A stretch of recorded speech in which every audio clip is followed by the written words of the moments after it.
Kan Prof. Hasan. Ya, Assalamualaikum warahmatullahi wabarakatuh. Waalaikumsalam warahmatullahi wabarakatuh. Terima kasih nih Gus Wahid. Pertama-tama terima kasih juga untuk para narasumber ini ya. Tadi ada Mbak Unifah ya, Pak Imam, Pak Sirozi, kemudian dari Afrika Selatan. Nah, memang masalah pendidikan ini menarik ya. Saya kebetulan dosen seperti Bapak Ibu-Ibu sekalian. Jadi kalau dalam bidang sains dan teknologi yang kita amati sekarang kan perkembangan teknologi digital ini sangat cepat ya, seperti Prof. Siroji katakan tadi. Bahkan kalau kita lihat artificial intelligence, robotik ya, banyak orang yang sudah memprediksi nantinya kita bisa membuat robot yang uh, kepintarannya itu melebihi gabungan dari kepintaran seluruh manusia di dunia. Itu bisa ya. Jadi ini memang jadi mengkhawatirkan juga ya kalau dari orang-orang sains ya.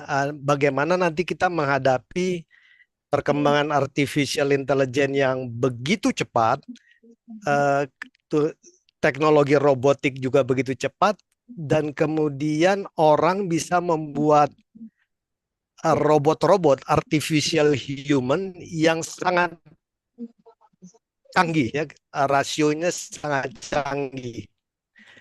Nah, ini bagaimana dunia pendidikan menghadapi ini ya. Kita tahu sekarang revolusi industri 4.0 ya.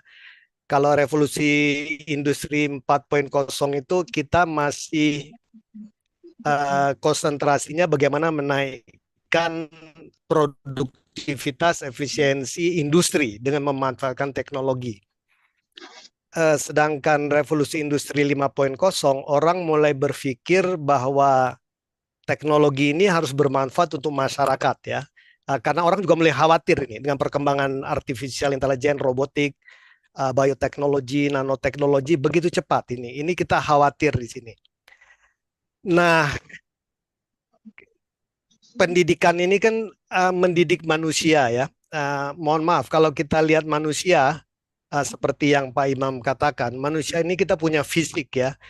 Fisik ini bisa digantikan oleh robot ya. Sekarang banyak teknologi material segala macam. Kemudian rasio akal. Manusia punya rasio akal. Nah, dengan artificial intelligence ini bisa ya. Bahkan ada teori-teori sekarang bisa kita mengimplant ya ke dalam otak seseorang, ke dalam otak kita chip yang nantinya membuat orang lebih pintar ya. Nggak perlu sekolah lagi dia. Implantkan saja chip di dalam otaknya ya. Kemudian emosi rasa. Nah, emosi rasa ini secara artificial intelligence juga mulai orang kan membuat boneka yang bisa tersenyum, bisa dan segala macam. Di Jepang itu kan sudah banyak ya. Nah, bagian keempat manusia yang ini mungkin tidak bisa digantikan, yaitu ruh atau jiwa. Nah, ini yang artificial intelligence ini tidak bisa kalau menurut saya ya. Karena ruh ini kan sudah dari Gusti Allah ya, ditiupkan ke kita memang. Dan saya tidak yakin bahwa artificial intelligence, teknologi masa depan itu bisa membuat ruh ya. Jadi di masa depan itu memang kalau melihat konstelasi semacam ini, perkembangan teknologi begitu cepat, dari 4 kompartemen manusia, hanya satu yaitu jiwa ruh ya, yang masih bisa bebas dari artificial intelligence dan segala macam. Nah, kalau menurut saya memang pendidikan bukan pendidikan alternatif ya, pendidikan untuk menyiapkan manusia masa depan. Kita harus memperkuat aspek rohani jiwanya ini.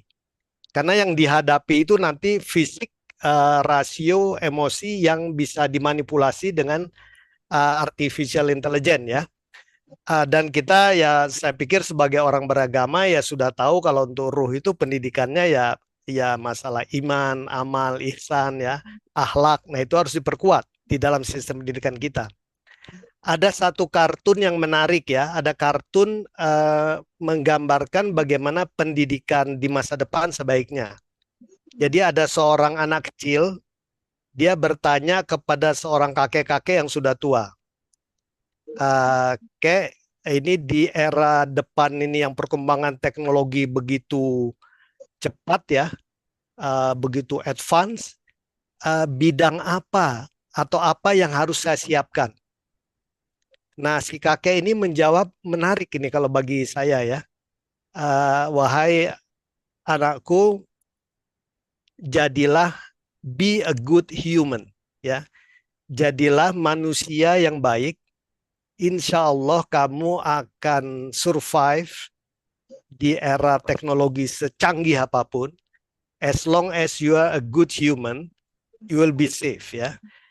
Nah, jadi pendidikan kita ini menurut saya selama ini, mohon maaf ini saya kebetulan di ITB ya. Di ITB pun kita juga terlalu menekankan kepada rasio akal ya. Kita kan lebih ke rasio akal, mungkin fisik skill oke lah karena kita kan engineers ya. Tetapi saya lihat konsentrasi penanganan kita terhadap emosi rasa dari mahasiswa, apalagi kejiwaan rohani, memang ada pendidikan agama, pendidikan akhlak ya. Saya lihat kurang ya. Saya khawatir di era digital yang begitu cepat, perkembangan rasio akal dibantu oleh artificial intelligence macam-macam tadi itu, YouTube ini itu ya, dan secara fisik juga robotik segala macam, machinery juga semakin canggih. Kalau mahasiswa kita atau siswa kita tidak siap, jadi rohaninya itu tidak rohani 4.0 atau 5.0 ya, dan emosi rasanya itu bukan emosi rasa 4.0, 5.0, bahaya kita ini. Karena tidak compatible ya, tidak compatible. Jadi menurut saya bukan pendidikan alternatif lah ya, tapi pendidikan di Indonesia atau di dunia pun sekalipun di masa depan di level mulai level TK ya sampai perguruan tinggi segala macam harus mulai memberikan fondasi-fondasi, landasan-landasan keruhanian yang sanggup menghadapi atau beradaptasi dengan perkembangan teknologi artificial intelligence robotik yang begitu cepat ya. Saya juga mikir-mikir apakah nanti Dajjal itu yang bisa menghidupkan orang mati dan segala macam ini itu adalah sosok yang sebenarnya secara intelektual, secara teknologi itu sangat advance. Bisa menghidupkan orang mati, hujan di mana hujan, diturunkan hujan. Saya ngebayanginnya, jangan-jangan Dajjal ini adalah orang yang teknologinya sangat tinggi ya. Menggunakan artificial intelligence, teknologi digital sangat tinggi. Yang bisa menghadapinya memang kekuatan rohani ya. Nabi Isa ya, Imam Mahdi itu orang-orang yang punya kekuatan rohani dijaga oleh Gusti Allah, jadi dia bisa melawan. Nah, sekarang ini memang kita tidak bisa menolak artificial intelligence ya, di mana-mana ChatGPT, Gemini segala macam mahasiswa saya lihat kan di mana-mana ya, bahkan di ITB pun sama lah ya. Nah ini menurut saya kalau tidak dilengkapi dengan rohani yang kompatibel, rohani 5.0 atau emosi 5.0, bahaya ini ya. Jadi pendidikan kita kalau boleh saran ke Bu Ketua PGRI ya, dari level SD, SMP, SMA pun kita harus mulai menyiapkan itu ya. Bagaimana kita memperkuat rohani, emosi anak-anak kita ya. Saya lihat cucu-cucu saya juga di rumah kadang-kadang nontonnya ya YouTube, saya harus dampingi ya. Saya berikan pemahaman bahwa memperkuat.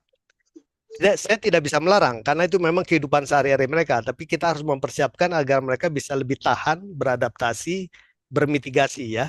Jadi di dunia di depan ini mau nggak mau technologically very advanced ya.